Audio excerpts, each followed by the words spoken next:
¿Cuál es el nuevo orden económico mundial del que nos advierte Daniel Lacalle? Vamos a hablarlo hoy con él. Empezamos. Hola a todos, buenos días, buenas tardes, según estéis escuchando. Mi nombre es Gustavo Morales, soy profesor de la Universidad Politécnica de Madrid y hoy estamos con Daniel Lacalle. Daniel, ¿cómo estás? Muy bien, muchas gracias por invitarme. Bueno, tu octavo libro ya, Daniel. Cuéntanos, ¿cómo está ocurrido escribir sobre el nuevo orden económico mundial? Bueno, la idea del libro es explicarle a la gente qué es lo que está pasando, porque mucha gente no pone en común lo que está ocurriendo a nivel comercial, lo que está ocurriendo a nivel geopolítico, monetario, energético, tecnológico, y cómo nos estamos moviendo a un mundo en el que hay pues, dos polos, China y Estados Unidos, ¿no?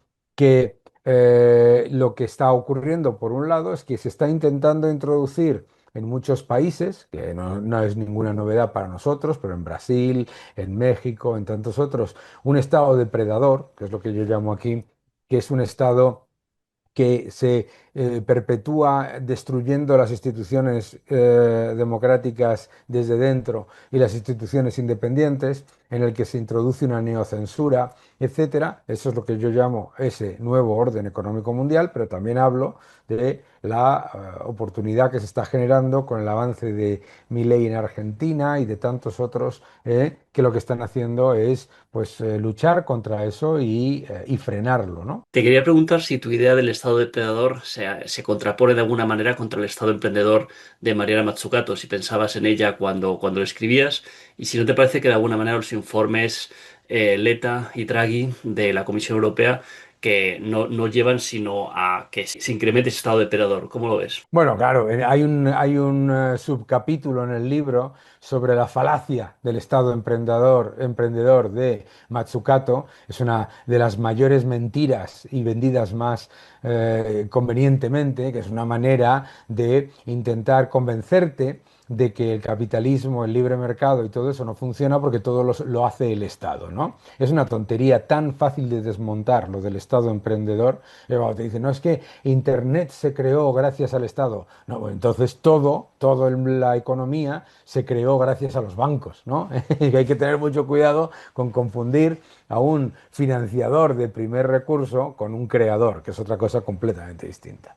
Entonces, lo de lo de el estado emprendedor de Matsukato es una sandez absoluta, una sandez absoluta que no se cree ni ella, para empezar, porque trabaja en una empresa o asesora una empresa semiestatal y es una de las menos innovadoras y menos emprendedoras del sector en el que trabaja, ¿no? Dos, el tema de Draghi y de Letta. También hay una parte en el libro en las que hablo de esos dos informes, y explico que hay que tener mucho cuidado con algo que está relativamente bien hecho en cuanto a diagnóstico, el caso de Draghi y el caso de Letta, pues efectivamente el diagnóstico es inapelable, ¿no? Falta de crecimiento, falta de competitividad, exceso de regulación, etcétera, etcétera.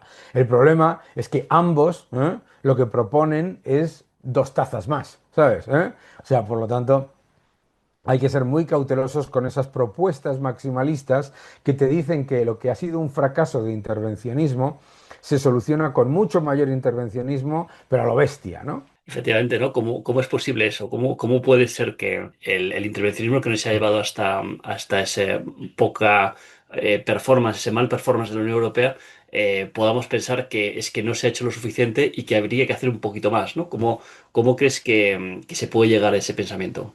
Bueno, porque ese es el pensamiento neo-keynesiano siempre, ¿no?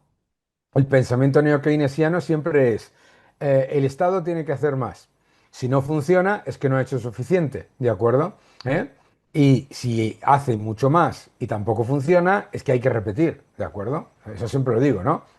Entonces, es absolutamente, vamos, es evidente, si tú lo piensas desde el punto de vista que hay que pensar, que es el de perpetuar y fortalecer ese estatismo depredador, manera es la de recomendar siempre que el Estado haga mucho más, se endeude mucho más, gaste mucho más, y si no funciona, es que se tiene que hacer mucho más. Lo has visto con cómo con el plan de crecimiento y empleo.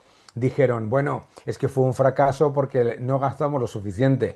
El plan Juncker fue más del doble. Como fue un fracaso, te dijeron, hombre, pero es que no fue lo suficiente. El Next Generation, un fracaso total. Hombre, es que no fue suficiente. Pero en el camino ya te han aumentado la deuda en medio billón de euros en el caso de España, ya te han aumentado el peso del Estado en 5 puntos, ya te han aumentado la presión fiscal, ya te han comprometido a subidas de impuestos constantes en los próximos 20 años. ¿Entiendes? Hombre, es muy fácil, ¿no? Pero yo creo que todo eso solo le debe preocupar a los ricos, ¿no? Que son los que al fin y al cabo son a los que les van a subir los impuestos, ¿no? A la clase media, ellos dicen que no se lo van a subir. ¿Qué te parece eso, Daniel? Bueno, eso es el cuento más viejo de la historia, ¿eh? El cuento más viejo de la historia es acudir a la envidia y decir que vas a introducir el robo, pero que solamente le va a afectar el robo a otro, ¿no? Al que van a llamar rico. Pasan tres cosas. Número uno, que te llaman rico a ti. ¿Mm? El baremo de rico va bajando. En España ya te dicen, no, es que vamos a subir los impuestos a las rentas altas. Y resulta que una persona que gana 40.000 euros al año se encuentra con que es un rico. ¿De acuerdo? Eso primero. Segundo, por supuesto, es mentira, porque como le roban al más pobre y además de la manera más agresiva, es con la inflación, y con los impuestos indirectos. Claro, y con los impuestos indirectos. Dice, no, hombre, usted no se preocupe, que a usted no le subo los impuestos, pero luego te suben los impuestos a los seguros, los impuestos a los alimentos, los impuestos a la energía, etcétera, etcétera, y resulta que estás pagando muchos más impuestos y además los pobres les afecta mucho más, ¿no? Y el tercer factor, obviamente, es el de el expolio por el lado de los impuestos al trabajo. Eso que llaman cotizaciones sociales, ¿no? Y dicen, no, hombre, no, estos son ingresos diferidos, ¿eh? Y te lo van quitando, ¿eh? Y resulta que ahora mismo nos encontramos con que un joven que reciba su primer sueldo percibe en términos netos nominales, pues menos del 60% de lo que le pagan, ¿no? Mm. ¿Y qué puede hacer la clase media? ¿Qué puede hacer la clase media y qué papel juega la batalla cultural en esta pelea que tiene que dar la clase media para que se acabe este expolio? ¿Cómo Hombre, entiendes tú la batalla cultural? bueno, la batalla cultural la tiene que dar todo el mundo, cada día, todos los días, defendiendo la libertad de expresión, las instituciones independientes y defendiendo al ciudadano del expolio. La mejor manera en la que la clase media tiene para dar la batalla cultural es no pedirle cosas aparentemente gratis al Estado. ¿Mm? Claro, cuando las palabras más peligrosas que viven los ciudadanos cuando se reúnen cada día, las escucharás a lo largo de una semana al menos en dos ocasiones. Son las siguientes. El gobierno tiene que. ¿Mm? Y ahí ya te han ganado, ¿sabes? Claro, si yo soy el gobernante intervencionista y tú me dices, quiero que me des cosas gratis, le digo, claro que sí, si las vas a pagar tú, ¿entiendes? Claro que te las doy. Sí, el gobernante no te da cosas gratis, el gobernante no te da nada que no te haya quitado previamente o vía la inflación, ¿de acuerdo? Mm. Entonces, los ciudadanos tienen que darse cuenta de que el Estado, tiene que ser facilitador y tiene que ser pequeño y dedicarse a una serie de cosas muy simples, pero no una especie de rey mago que te lo regala todo, porque cuando le das poder al Estado para que te lo pueda dar todo, lo que tiene el Estado es el poder para quitártelo todo. Y eso es lo que tiene que entender la gente. No es ninguna casualidad que la clase media ahora diga, no lo puedo entender, yo no puedo comprarme un piso, no puedo llegar a fin de mes, etcétera, etcétera, ¿sabes? Mientras les están diciendo que viven en el cohete. Y en vez de Mm. echarle la culpa, en vez de echarle la culpa al que le tienen que echar la culpa, que es al gobierno, al Estado, ¿de acuerdo? Le echan la culpa al empleador, al que crea riqueza, esto es de la rebelión de Atlas, de Ayn Rand del principio, ¿no? Echarle siempre la culpa al que crea riqueza, de los errores y de los fracasos del que expolia la riqueza. ¿Y cuál crees que es la importancia de Javier Milei en esta batalla cultural? ¿Crees que las ideas que trae Javier Milei son valiosas? Hombre, claro, primero las ideas que trae Javier Milei son las ideas de la libertad, ¿eh? Y las ideas de la libertad sin tapujos, ¿no? Sin tapujos. Y cuando se defienden las ideas de la libertad sin tapujos, cuando se defiende sin complejos la propiedad privada, el sector privado, a los creadores de riqueza, a los emprendedores, etcétera, los ciudadanos lo entienden. Lo malo es cuando esos que se autodenominan moderados, se dedican a blanquear el socialismo de acuerdo por conveniencia, por complicidad o por irresponsabilidad. Pero claro, entonces la gente, ahí es donde la gente, ¿sabes? Eh, no entiende. Porque claro, si tú dices, mira, yo es que defiendo la propiedad privada, yo defiendo la propiedad privada sin ningún tipo de tapujos. Ah, vale. Pero ahora si tú dices, yo defiendo la propiedad privada, pero un poquito. ¿M? Te puedo expoliar, te la puedo quitar, te la pueden ocupar si son vulnerables. ¿Sabes? Mm. En el momento en el que emponzoñas el mensaje de la defensa de la libertad, de la propiedad privada, de la libertad económica, de lo que es la libertad empresarial, en el momento en el que lo emponzoñas con socialismo, es hasta legítimo y te diría que entendible que parte de la ciudadanía compre el 100% del socialismo. Porque si esos supuestos moderados me dicen que van a vender o van a implementar el 50% del socialismo, pues un montón de gente dirá, pues ¿por qué no el 100%? ¿Sabes? Tú lo que ha hecho Javier Milei ha sido absolutamente clave porque ha demostrado tres cosas. Uno, que defendiendo las ideas de la libertad se ganan elecciones. ¿Mm? Dos, que la gente no es tonta, que les dices no hay plata y la gente sabe que no hay plata, ¿no? Y tres, que yo creo que es muy importante también, que es que no intenta caerle bien a los que expolian, a los que roban, a los que destruyen. ¿Eh? Por eso cuando él dice esos zurdos y no sé cuántos y tal y que cual, pues la gente dice, ah, mira, este señor está defendiendo mis principios y valores sin tapujos. Entonces, ya para terminar, te quería preguntar, Daniel, ¿cómo puede la gente de bien protegerse de este estado depredador y dejar así transitar este camino de servidumbre del que nos alertaba Hayek? ¿Qué recomendaciones le puedes dar en torno al uso de las redes sociales, asociarse y demás? Claro.